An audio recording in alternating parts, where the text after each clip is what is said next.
Samba day dagg sama non maa ngi jégalu waaye dama ci bàyyiwul woon xel waaw waaw jégalu bu baax. demal seen Aliou kii Samba kenn mënu fee concentré. waaw donc asukaro bi foofu la génn tey jile bi nga xamante ni mu ne moom moo atu mu génne nataalu représentante bi nga xamante ni moom mooy représenté FMI mu ubbi gémmiñ nga xulli bët ya jàkkaarloog li nga xamante ni daf ko jaaxal di dette bi ñu caché woon fii ci Sénégal te ñu ko defoon di Macky Sall ak ñooñam nee na faaw rek mu gën a lëj mbët li nga xamante ni moom mooy dette boobee nga xamante ni ñoom i Macky Sall ak ñooñam jëloon nañ ko ba pare daal di koy nëbbu ñi nga xamante ni ñoom ñooy sénégalais waaye FMI mi nga xamante ni également moom it dafa am wàll ci li nga xamante ni moom mooy bor boobee ñu lebaloon Sénégal te ki nga xamante ni moom moo génnoon fëgg ci table ji di le premier ministre bu Sénégal Ousmane Sonko ndax ba muy nekk opposant la ci commencé woon di wax ne Macky Sall ak ay ñoñam ñu ngi ci ay pexe ci manipuler ay chiffres ci dette bi nga xamante ni Sénégal mu ngi ko yor ba taxoon na sax ba mu demee woon France foofee di wax ne 2024 ku jël réew mi ba moytuwul ci liggéeyub sapeur pompier ngay nekk di fay daay ndax mbuuxum ak njaaxum yi nga xamante ni Macky Sall ak ñooñam def nañu ko looloo tax ba dette bi nga xamante dañ ko caché FMI ne daf ci ubbi ab l'enquête ngir gën a xam dëgg-dëgg lan moo ko sooke ak naka la Macky Sall ak ñooñam def ba nëbbu dette boobu Sénégal te moom moomu am na ci part de responsabilité. kat di ñu nëbb naan dafay ubbi enquête. waaw FMI nag seen naa la doo leen di respecté nag. gis nga nag. ah c'est là où c'est important. xam nga Gemayel mi nekkoon seen représentant. ba mu fi ñëwee di wax naa leen tubaab bi bu ngeen ko gisee ni muy waxee nii waaba jiba la. parce que FMI ñoom li ñu bëggoon mooy ñu constater ne dette bi caché na après ñu nëppal ko noonu Sénégal war ko fay. Ousmane ne leen non taper sur la table. léegi nag dilatoire boobu ñoom Gemayel nekkoon. moo waral on a changé Gemayel ci boppam. ba indi fi ku bees. mooy soxna si. soxna si nag war a ñëw def enquête interne. Parce que la responsabilité du FMI est engagée dans cette affaire-là. FMI savait très bien qu'il y avait une dette cachée. Mais parce qu'on était à l'approche des élections et que nous annoncer la dette cachée, dafay nekk un élément fatal ci Ousmane Sonko, ils ont accepté de jouer ce jeu-là. Loolu mooy dëgg. FMI a été complice de ce qui s'est passé avec la dette cachée là. Léegi nag ñu war a ñëw nag ne ok dette cachée am na maintenant on va voir ci yenn modalité ngeen koy fayee waaw mais dette cachée am na mais il faut situer les responsabilités. Et dilatoire boobu ñu nekkee woon moo waral depuis lors ils n'ont pas reconduit le programme. mais FMI mënu fi nekk Macky di def dette cachée te FMI xamu ko. mais période bi mu ko xamee FMI était en train de protéger Macky Sall parce que les élections présidentielles se profilaient à l'horizon. loolu mooy dëgg keneen ku leen wax leneen waxu leen liy dëgg. tey la responsabilité du FMI est engagée au plus haut niveau maintenant nag avant de procéder ndax dette bi dañ koy fay duñ ko fay mais il faut situer les responsabilités. surtout ñan ñoo ko def. et quel a été aujourd'hui le rôle du FMI par rapport à cette dette cachée là. mais on n'est pas des fous quoi il faut pas qu'on insulte notre intelligence comment le FMI peut être là ñuy def dette mu nekk fi te xamu ko. impossible.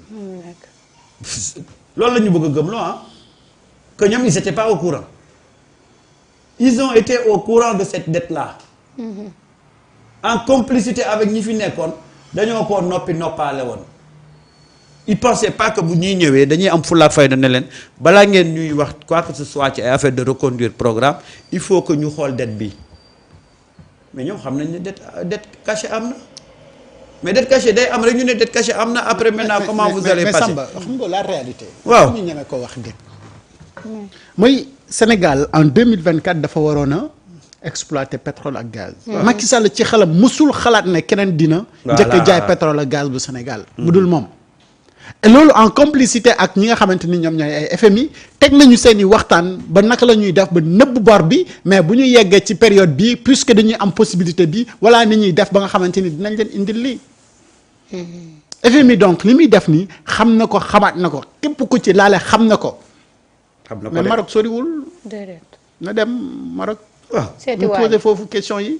su ko defee dina am les réponses et ce qui s'est passé nag au Sénégal premier ministre bi à araftu et autant Ousmane Sonko c'était le seul et unique opposant bi nekkoon ci réew mi pourquoi ba mu koy wax étant dans l'opposition ñoom FMI yónni wuñu ay mission d'audit wala ñu def ay enquête ne li opposant bi di araftu nii mais nañ ci wax mais mosul ci yee yàbbi ci xaar ba waa ji ñëw au pouvoir insister waat ci li mu doon wax ay rapport Cour des comptes génn confirmer également loolu mais en réalité bor bi ñu gars yi doon wax ni romb na loolu mu ngi toll fii am na lu ñu nëbboon te FMI était au courant et tey ngay ñëw di def comme li leen Samba di tuddee jëfu waaba jiba lii mbirum saytaane la. ba pare nag bëgg ñoo bogo. waaw ñuy wax ñu naan ay plan de restructuration. non kenn du di ñu waaxu. loolu le premier ministre est ferme sur cette question. waaw. la dette ne sera jamais restructurée. mais ñi day am fu dette bi. dañ ci sax war a xool waxtaan ndax Sénégal dina ko fay wala duñ ko fay. FMI ban njëriñ la ñu amal ñii bi ñu ñëwee ba léegi. mais FMI dafa gàllankoor lépp lu mu doon def ko am ay programme comme Sénégal. il a fallu donc que le premier ministre s'inspire ci ingéniosité pour xool naka la ñuy def. ba redresser donc ce pays là. moom ci plan bi mu nekk pour redresser ce pays là mais si la nekk di doxal. absolument ba tey li nga xamante ni mu ngi am ni yëpp mais si lay am. ci plan boobu noonu. et tey FMI donc. mu enquêté mu ñàkk a enquêté. lan lay soppi ci ñun ci li ñu nekkee nii. absolument rien. léegi en termes diplomatiques mais le premier ministre dafa ubbi adduna yëpp na leen kaay leen Sénégal lan la waxoon ba mu demee Chine. mooy favoriser wu ñu Samba wala Demba. dañuy liggéey ak ci partenaire bi nga xamante ni moom la ñu jàpp ne moo gën ci ñun. absolument. vous êtes tous les bienvenus. mais en égale dignité nag ñi ñuy traité le mieux. ñooñu la ñuy liggéeyal.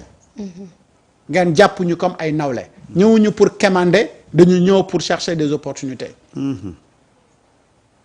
mais ce discours là adduna yëpp ko dégg xam nañ ne Sénégal fi mu toll nii opportunité yi mu am faaw nga jox leen cër yi ñu yellool pour nga mën a liggéey ak ñoom. defoo ko ñu dàq la ci biti ne xacc. waaw. FMI nag est conscient de ça.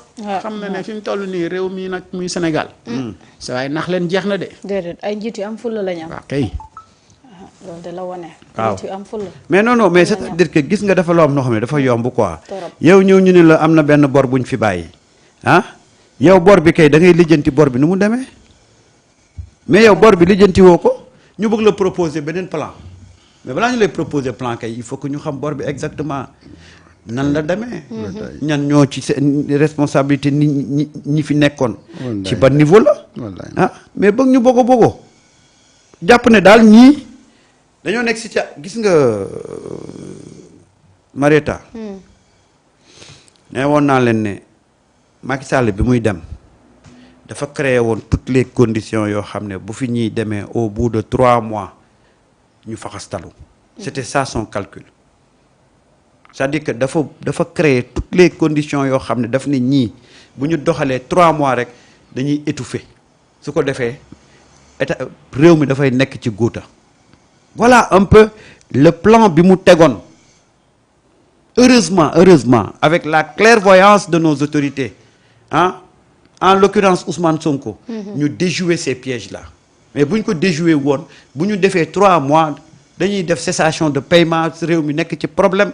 nit ñi wàcc ci mbedd mi di reyante courant bi yokk ndox mi yokk mais les gens ont fait d'énormes sacrifices ba nga xam ne tey ils arrivent à tenir le bon bout 1 mois un an et quelques FMI di parce que FMI dafa bëggoon tirer jàpp ne plus muy tirer plus mu ñuy gën a xoj danañ dem ba la ñu bañoon danañ ko nangu ñoom loolu lañ doon taabale parce que situation xamoon nañ situation économique yi pays bi ñu ne ñii bu ñu entamé ak ñoom bras de fer bi du def 2 mois te ñëwuñ nañu la ñu bañoon ñu nangu nañ ko léegi nag ñu dawal moo indi seen réunion yu soof yi ñu doon convoqué nit ñi rek di ko def pendant presque léegi mu mot 8 mois ñu ngi ci ay réunion ñu gis ne l'État arrive à tenir malgré les difficultés mieux Ousmane trouvé benn raccourci dem ca naar ya ca pays golfe ya ñu commencé waat yebalaat seen nit ñi c'est ça un peu ils essaient de jouer avec le temps foog ne plus ñuy tirer en longueur plus Sénégal dafay nekk à l'agonie. Mais on a trouvé maintenant on a trouvé d'autres voies issues de secours. loolu nag moo leen métti à chaque fois da ngay xool rek FMI à chaque fois que suñu autorité am beneen alternative automatiquement dañuy envoyé waat benn mission pour wax benn rencontre xoolal seen mission bi muy ñëw mooy ba Ousmane demee Italie ci diaspora bond bi ba lancé fa diaspora bond bi ci la ñu ñëw automatiquement entamé waat ay négociations kii ñëw na fi démb ki ñu fi yebal ki remplacé Gemayel ñëw na fi démb lu tax mu ñëw fi démb Arabie Saoudite bii nga wax 1000 milliards yañ fa jële ak jet privé ba Ousmane jëloon dem foofa pour récupérer la mu fay récupérer loolu de moo tax ñu ñëwaat mais on ne peut pas continuer à jouer avec ça dañuy mën a toog